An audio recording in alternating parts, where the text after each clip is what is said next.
আচ্ছা, আরেকজন জানতে চেয়েছেন যে সরকারি চাকরি কি এর জন্য সংকুচিত হবে কি না। হ্যাঁ, হবে, কারণ বিশেষ করে আমেরিকায় তো হবেই। আমেরিকায় ট্রাম্প অ্যাডমিনিস্ট্রেশন দুদিন আগেই রিসেন্টলি একটা ডিক্রি পাস করেছে যে সমস্ত ফেডারেল চাকরি যতটা পারা যায় এজেন্টিক এআই দিয়ে অটোমেট করতে হবে, যাতে ফেডারেল ওয়ার্কফোর্স কম লাগে। খুব স্পেসিফিক অর্ডার আছে। যার জন্য আমি দেখতে পাচ্ছি রিসেন্টলি আমাদের এরিয়ায় যত গভর্নমেন্ট প্রজেক্ট, আইটি প্রজেক্ট আসছে, সব প্রজেক্টে এখন এজেন্টিক এআই চাইছে, অর্থাৎ কীভাবে অটোমেট করা যায় গভর্নমেন্ট সার্ভিসগুলোকে। সেটা আমি বলবো ট্রাম্প একটা ভালো কাজ করেছে, কারণ এটাতে গভর্নমেন্ট আরও অনেক বেশি এফিশিয়েন্ট হবে। তো সেটা একটা ডেফিনেটলি পজিটিভ ডিগ্রি। এবং ইন্ডিয়াতে কীরকম হচ্ছে, হ্যাঁ ইন্ডিয়াতে হচ্ছে।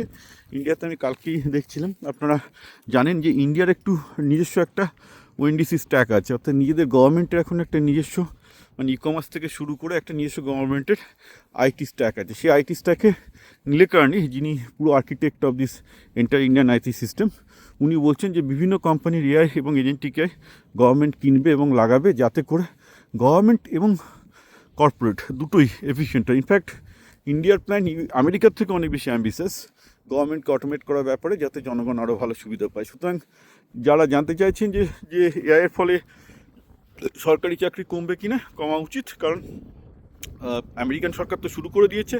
ইন্ডিয়াতে তো জাস্ট দেখতে পাচ্ছি, ইন্ডিয়াতে যে স্ট্যাকটা আছে সেই স্ট্যাকের মধ্যে, মানে আইটি স্ট্যাকের মধ্যে নীলকার্নি বলছেন যে এআই স্ট্যাক তারা ঢুকিয়ে দিচ্ছেন। অর্থাৎ এখানেও দেখা যাবে যে অনেক কর্মী সংকোচন বা কর্মী উদ্বৃত্ত হয়ে যাবে খুব দ্রুতই। এগুলো বাস্তব, এগুলো মানুষের মানতেই আমি হবে যে আমরা একটা এআই যুগে প্রবেশ করেছি, সেখানে যেগুলো শুধুমাত্র ডেস্কের জব, সেগুলো বাঁচানো সম্ভব নয়।